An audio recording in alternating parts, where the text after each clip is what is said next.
What's up, everybody? Welcome to the Pick Six Podcast, CBS Sports Daily NFL Podcast. I'm Brinson. I'm your host. My voice is kind of back in a way that, oh, this actually is unfair because our guest, Texas is back, right? Is Texas back? RJ White joining me. Who's like always? We're always saying like, are they back? And they're just never back. Texas back in what sense? Football wise, basketball wise? What are you talking about? Sure, football, basketball, whatever you want. Football, they're always overhyped. I never get my hopes up. Is Texas actually back now? It's like, no, Texas. My Texas season every year is one game long, and if we can beat Oklahoma, I don't care what else we do. And last year we destroyed Oklahoma. It was the best season for the Longhorns I've ever seen. My number 2 behind the Vince Young season. So that's really all I care about. That was an absolute destruction. Oklahoma stinks with Brent Venables. I mean, talk about a bad defense, man. What are you doing, Venables? Get it together. Anywho, we're going to talk some Super Bowl odds today for next season. They're already out. Do you remember when it used to be able not to get these odds until like May? Or they would wait for the schedule to come out and they'd put out Super Bowl odds. You couldn't get win totals until well into like after the draft and after free agency, all that stuff. And now they're out extremely early. Yeah, and the Super Bowl odds come out before the Super Bowl. They're already you can put bets on next year's Super Bowl before the first one, the current one's played. So we'll talk about these now, but it's not like they just came out. They've been out for a little bit. Yeah, that's true. Naturally, the favorite. Well, we'll segment them out. We'll do favorites, mid range, and then long shots. The favorite is of course the Chiefs, 575 to win it all. I mean. The other thing, and I say this too about first round leaders and a lot of these futures bets, is that MVP odds too. It's very frustrating that you have it feels to me like a lot of times these are should that many teams be underneath 10-1 to win the Super Bowl, right? That to me that just doesn't feel right. Yeah, I mean, if you're coming into this market looking for efficiency and looking for good value, you're never going to find it with these big bets where it's 1 out of 32, 1 out of whatever.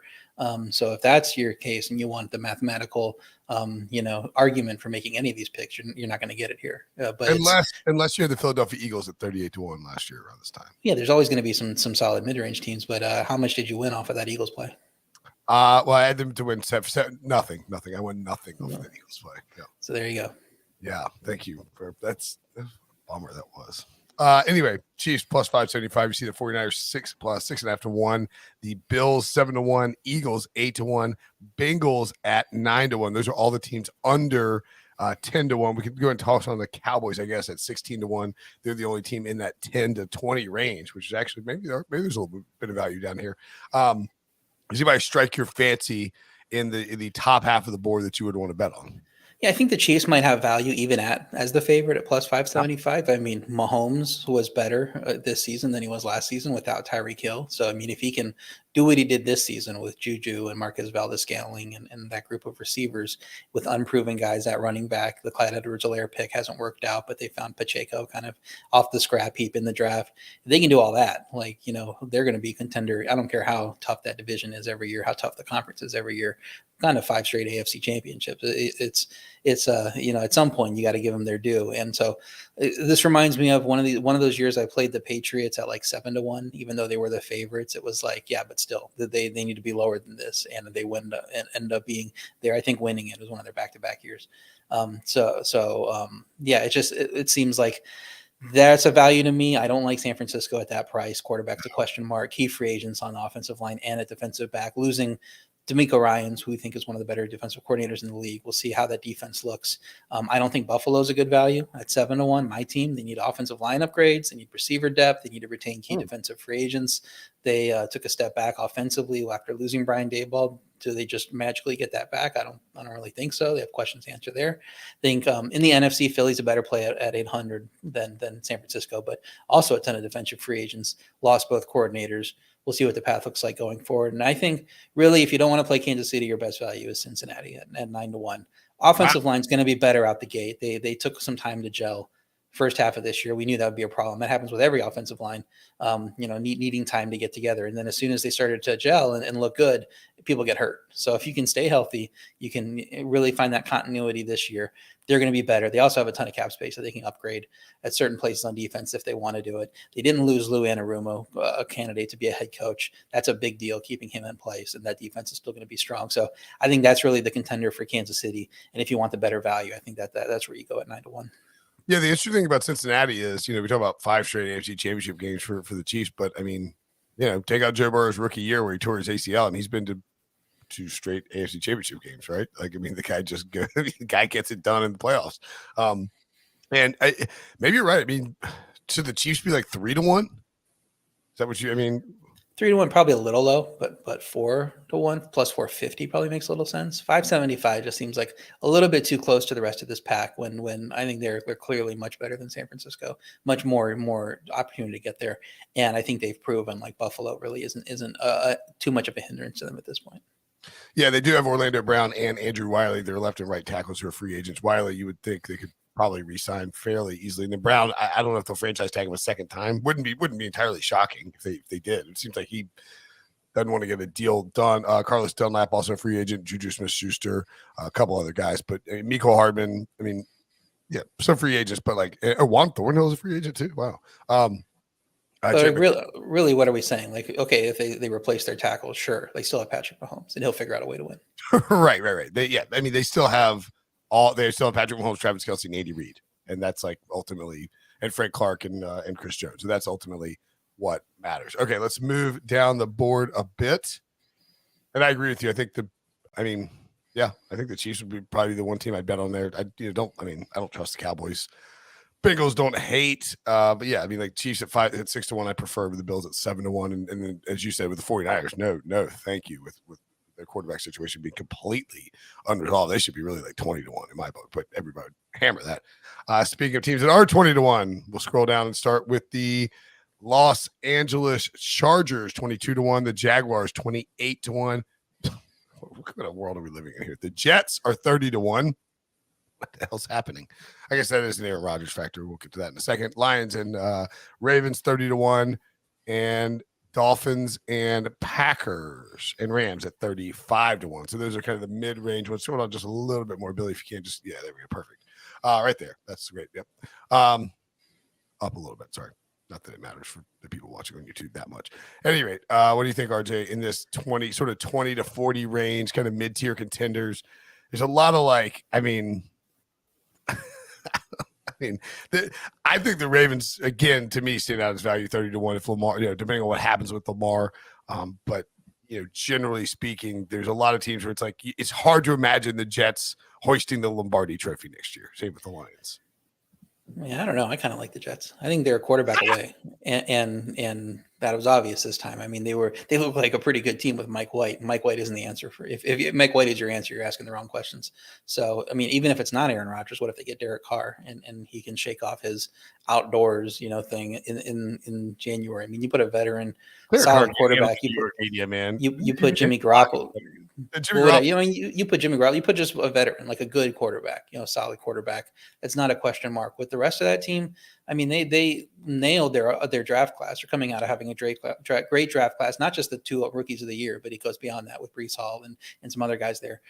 So I think you put them as a team that could make the playoffs in a very tough conference if they get the right quarterback. I kind of like that value at 30-1. I wouldn't mess with the Chargers. I'm sick of getting fooled by the Chargers. I don't care that they have Justin Herbert. Just seems like they need better coaching. they need a better training staff. They need to figure out something because they never reach their ceiling and never live up to their talent. So I'm done with them. And it's just surprising. Welcome to the club. Welcome to the I'm done with the Chargers club. I've been here for a few years. It feels a lot better. You feel a lot better about yourself. You don't wake up with this this sense of dread. Become best friends. Yep. You need to put them down there with like the Ravens and Dolphins and these 30-1 teams for me to even start thinking about them. 22-1. I want no part of it. Jaguars at 28-1, giving them a little bit of an edge over these other ones seems a little suspicious to me too. Don't really want a part of that. So I kind of agree with you, Baltimore, if they have Lamar, but I mean, they need receivers. They need pass rush help with some of their free agents. So even if he's not traded, they still have some things they need to do, and then they need to stay healthy, which has been a narrative for them the last few years. So we'll see if that happens. Dolphins, I mean, if they shuffled quarterbacks in and out this year, 3 quarterbacks back and forth, and they still made the playoffs. So I think they have a strong coaching staff. You add Vic Fangio to that, they're going to be a really good team if Tua can stay healthy. If Tua plays 17 games, that's a playoff team, and then that might be a Super Bowl contender. So that's interesting to me. Green Bay, they need to have Rodgers stay for them to have a chance. Rams are interesting, 35-1. They just won the Super Bowl a year ago, so it's not like we've seen it. With that coaching staff, we've seen it with the top level talent.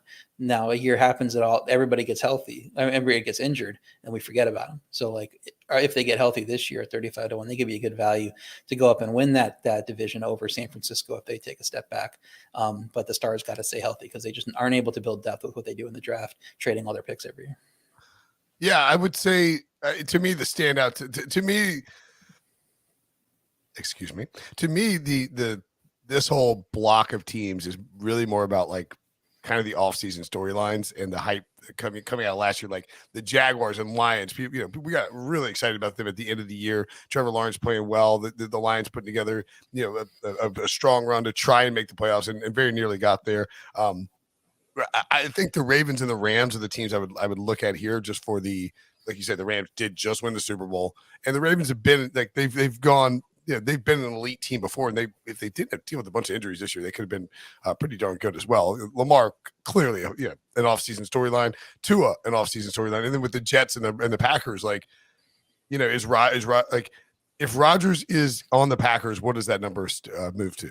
Like 15-1? Yeah, I mean, with everything else they have in place, they're going to be up in that Cowboys range, I would imagine. Sorry, go ahead. Yeah, I do like the Lions too. I mean, I kind of brushed over them, but they have a lot of cap space, but they just need major help on the defensive side. So, I mean, if they have a great offensive line, they have, Goff as a competent quarterback, they have some good receivers, especially Jameson Williams being healthy. So, I think they have it offensively. They just need major upgrades on defense, but they have the resources to do it. And so if they come in and have a good offseason there and have a better defense than people think, they could be contenders in that division. Kind of interesting to note too that the you look at these numbers and the teams that are in the NFC, the growth, the exponential jump and you see the conference odds on the right, obviously, and then the Super Bowl odds on the left. The Packers are 15-1 to win the NFC, but 35-1 to win the Super Bowl, because that you're probably, it's basically baking in. You're going to get either the Chiefs or the Bills or the Chargers or the Bengals, like some team that's tough to deal with. I'd go Rams and Ravens there. I think just back on the old steady. And I don't think it's crazy that Aaron Rodgers stays on the Packers either. By the way. Yeah, I mean, why not? It's a huge cap hit. It's every offseason, it seems like the drama is going to be too much. But if they've stuck it out this long, what's another year? And look, if he's traded, does this drop to like 50-1, or do you think this is just fully baked in now? No, I think if he's traded, it definitely goes down. Nobody's going to be backing them to do anything, considering even with him, they couldn't make the playoffs this past year. You take him out of the equation and just expect, he didn't play as well this year as he has in the past, but it's got to be a downgrade from him and Jordan Love. I don't care what untapped potential Jordan Love has. So people are going to see that as they don't have a shot. Yeah, and so if you think you have an edge as to where Aaron Rodgers might go, or you just have an inkling of where he might go, then clearly, if you think the Jets are the answer, and you think that that's why they're 30-1 too. That's baked in a bit. Is like that they are going to upgrade at quarterback at some point this off season. All right, let's take a break, and when we come back, some long shots who we think could maybe be worth a little sprinkle next. So in the 40-1 range, I think 40-1 qualifies as a long shot, right? Yeah, I mean, there's not much of a difference between 40 and 35-1, but you got to draw the line somewhere. Yeah, maybe 50-1 is the range. Let's look at the 40 range though. There are two. Actually, we'll look at the 40s and the 50s. So we got the Raiders up next. We scroll down a little bit. Billy, Raiders, Vikings, Giants, all 40-1. The Browns and the Broncos 45-1. The Saints and the Steelers at 50-1. I gotta tell you, I can't believe I'm gonna say this. The Broncos are kind of interesting at 45-1. Right? Yeah, huge coaching upgrade. We talked all the offseason about the Jaguars coaching upgrade last year. When you go from Urban Meyer to Doug Peterson, how it's kind of almost immeasurable how much of an upgrade that is. When you go from Joe Judge to Brian Daboll, that's almost immeasurable. I mean, I don't think Hackett was quite as bad as those two, but you're getting Sean Payton. You're getting maybe a Hall of Fame level coach. So the increase might be even more here. So if he can do anything on getting Wilson, getting Russell Wilson back in his prime, or doing like not a net negative like he was in a lot of those plays, really designing an offense that caters to his strengths, they could be a really strong team. So maybe one that challenge. I mean, it's a tough division. Maybe one that challenges what Mahomes and kind of overtakes the Chargers as being that feisty second level team that could get into the wild card and make a run. I don't really like the Raiders in that sense. Not knowing what they're going to do at quarterback. So I don't really have a ton of faith there on that end. The Raiders at 40-1. Obviously, they are in play for Aaron Rodgers as well. If you're going to bet the Jets at 30-1, you probably want to take a little Raiders at 40-1, just because if you think the Jets are going to get Rodgers and then he goes to the Raiders, et cetera, et cetera. No interest. What's really kind of striking here is that we don't know what the Raiders will do at quarterback, and we don't know what the Saints will do. They could end up getting Derek Carr. Certainly, with Dennis Allen, that connection is there. But you look on here, I mean, Kirk Cousins. I'm not saying these guys are all Super Bowl winning quarterbacks, but like Kirk Cousins, Daniel Jones, Deshaun Watson, Russell Wilson. I mean, those are four notable quarterbacks who have been either like a really high draft pick, played at a high level, been a Pro Bowl, whatever you want to classify them, that you're getting 40-1 odds on. So maybe I take it back. I'm not saying like I love any of those four teams to actually make the Super Bowl, but to me, Denver stands out. I guess the Saints would be kind of interesting if you thought that they were going to make a big quarterback upgrade this offseason. I don't hate the Giants at 40-1 either. I mean, I know they got a lot of work to do, but I mean, in that, that division is tougher, but that conference, just anybody can come out of the NFC if you have good coaching and Daniel Jones takes another step forward. Yeah, I don't really care about those 50-1 teams, those Saints and Steelers. I'm not really looking at them. But the Giants, I mean, they made the playoffs with not much talent. They were kind of behind the eight ball with talent. The coaching staff really flexed their muscle, showed what they can do. Now it's year two to build even more and kind of get the team looking more what you want it to look like, rather than having the pieces you have in place. And they can start to take off if they get quarterback figured out. If they figure out receivers. I know they have some depth there. They need to find a playmaker there. So we'll see what happens with them, but I have confidence in that coaching staff. I don't know that they're going to suddenly overtake the Eagles, but they could give the Cowboys a run for their money if the coaching staff kind of comes back to bite the Cowboys. Some of the talent issues there come back to play. The defense comes down a little bit. You could definitely see the Giants getting in the mix there with more talent through this offseason. Vikings could be the same too, but they seem to be a little more talented already, and they did what they did, and they still bowed out to the Giants. So I'm not sure I really trust them that much. They have a lot of work to do on the defensive side of the ball, obviously. Yeah, hiring, getting rid of Ed Donatel and, I mean, it's an obvious upgrade there. They do need to get some personnel changes in. I mean, I just think, again, and people are asking, like in the comments, are sort of like, Broncos, are you nuts? Like, and no, we're not on narcotics, as far as you know, Douglas.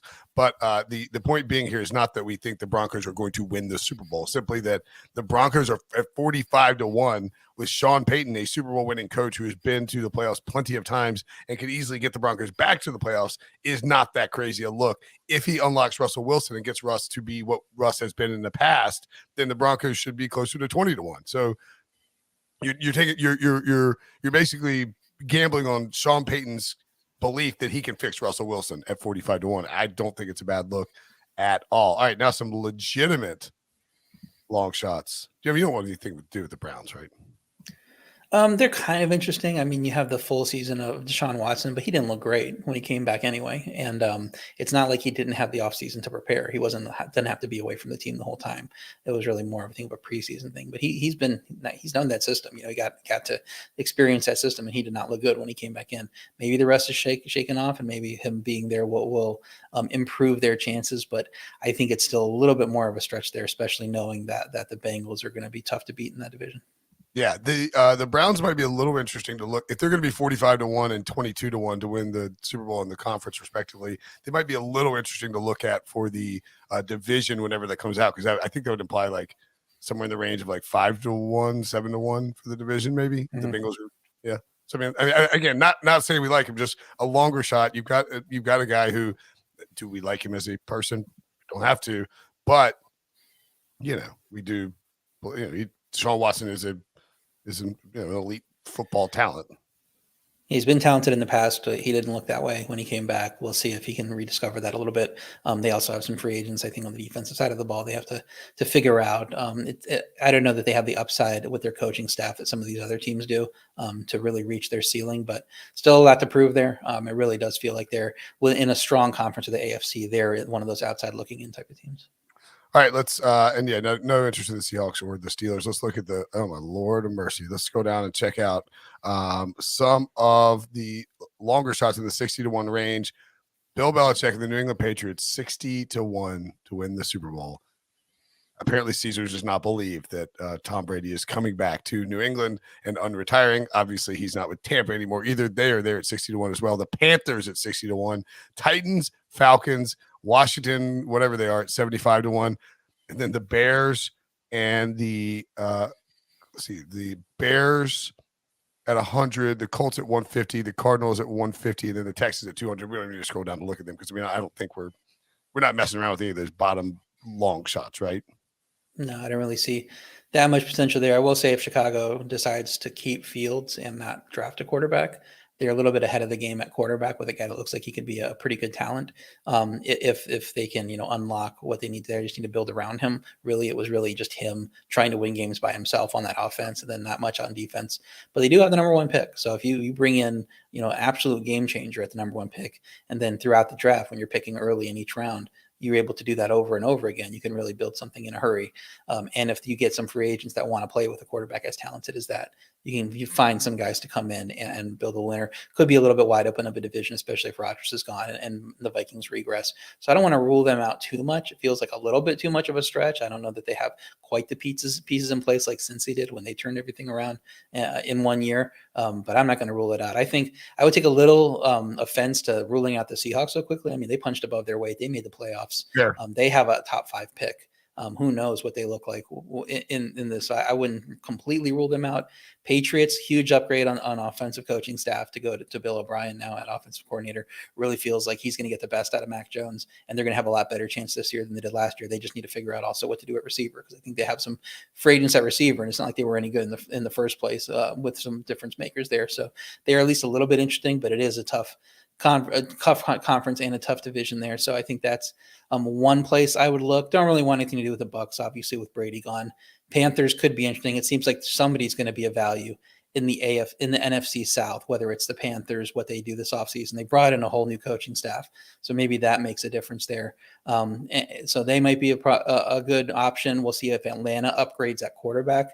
And if Atlanta has a strong quarterback in place, rather than going with that Desmond Ridder, Marcus Mariota, maybe they can make waves in a kind of underrated division where somebody's got to make the playoffs. You're not just going to give the spot to somebody else in the NFC. So one of those teams is going to sneak in. And if you're holding a 75-1 Falcons ticket or a 60-1 Panthers ticket or whatever it ends up being, you're going to feel pretty good about that. So NFC South could have like a decent value depending on who makes it out of the division. And Titans at 75-1. I mean, Jaguars look like the ascending team there, but they could also just regress. And Mike Vrabel, with his strong coaching background and his ability to outperform what the talent on this roster looks like year in and year out, maybe they go and they win the division.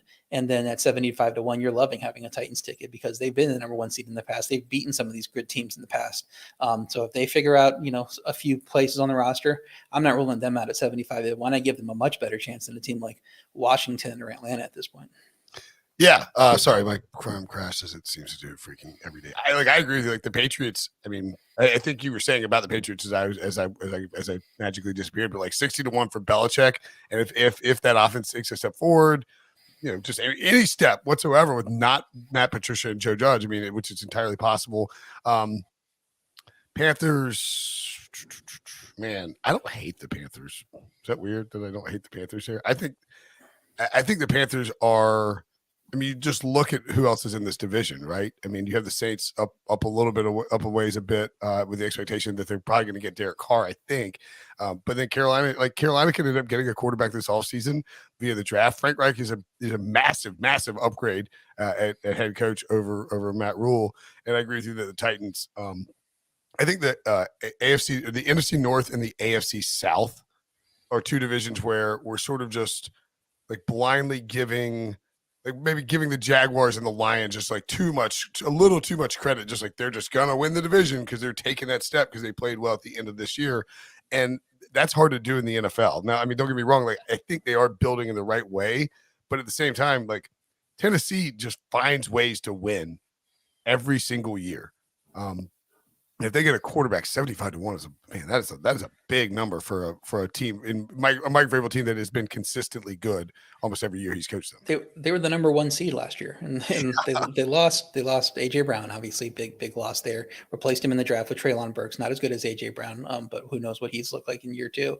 So it's like, are they that far away if they can figure out a few of the things that were issues this year and keep people healthy? Maybe even go and get an upgrade at quarterback with some of the veterans that are rolling out there, and feel a little bit better about the quarterback position. I mean, once Ryan Tannehill went down and you had to go to Malik Willis, it was game over for them. Yeah. But they still like had a chance to be in the playoffs, in the last week if they beat the Jaguars. So I don't understand writing that team off and putting them with the bottom 8 teams or so in the league in these odds right there, considering Mike Vrabel's background and being so successful just a year ago.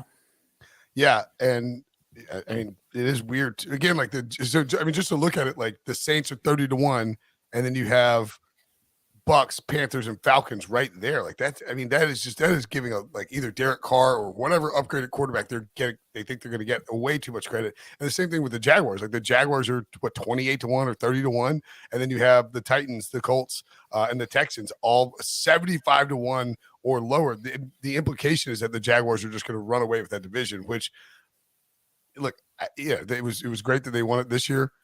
It was a bit lucky. They got a lot of things broke their way.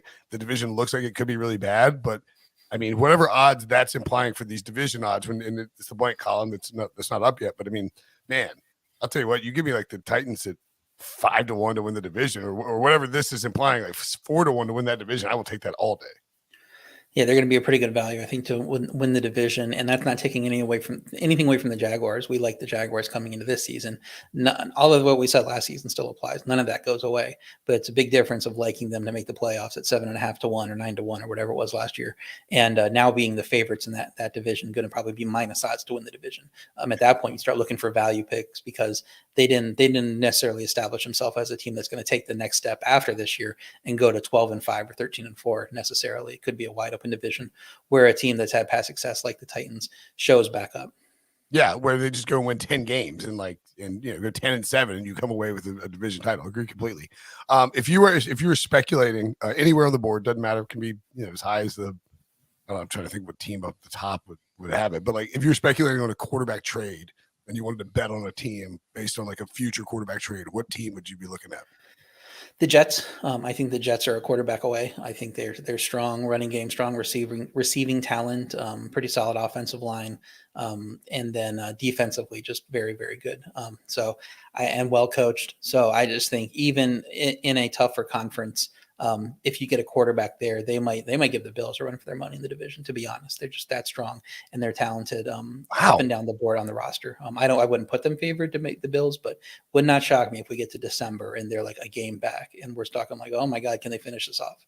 So if they got Rodgers, where would you have them in like your power ratings?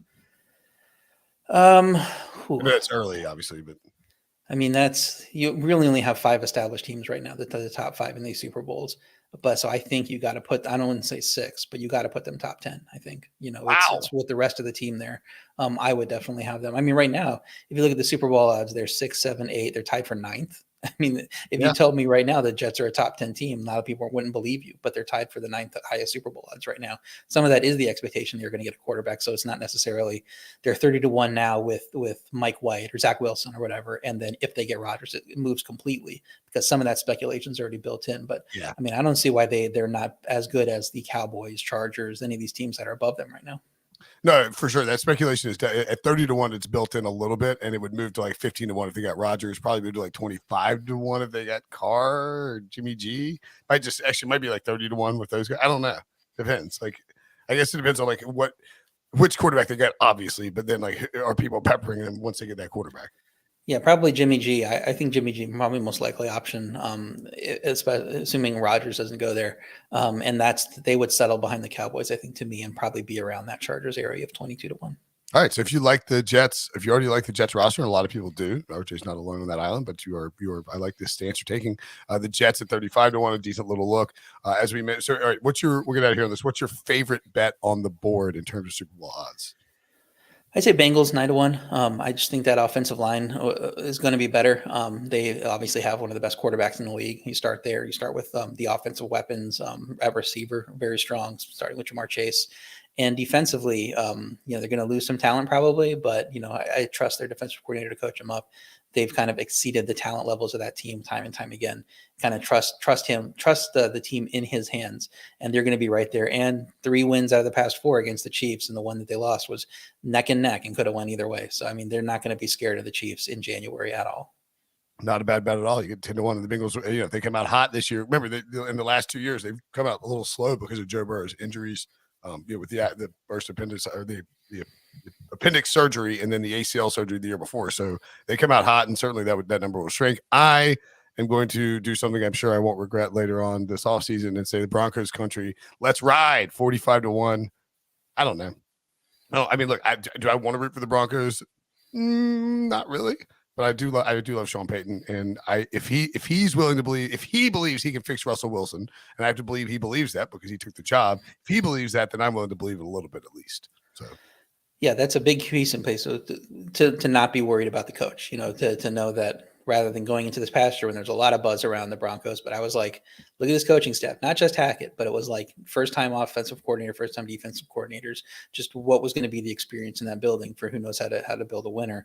And it turned out to kind of fall apart, and they did not look as good as the talent would have you believe. Now you have a guy in Peyton who has done more with less in his career. So I do like that. I don't know that I would play it at that number, but it kind of remains to be seen what they do with the rest of their offseason. They had to give up a lot to get Peyton too. So we'll see what kind of team they have in place. But if anybody's going to do it, it's that guy. Yep. And as the people in the comments are saying, go ahead and clip it. Broncos country, let's ride. I'm not picking to win the Super Bowl. I'm just saying 45-1. I'll nibble a little bit this offseason. I don't hate the Jets idea either, or the Bengals, or the Chiefs. I like the Rams as well, just for listing things that I might consider sprinkling on. All right, that'll do it for us. That's the early look at Super Bowl 58 betting odds. By the way, Super Bowl 58 on CBS in Las Vegas. Gulp. Should be a blast. RJ, as always, buddy, thanks for hopping on. For RJ, I'm Brinson. We will see you guys later.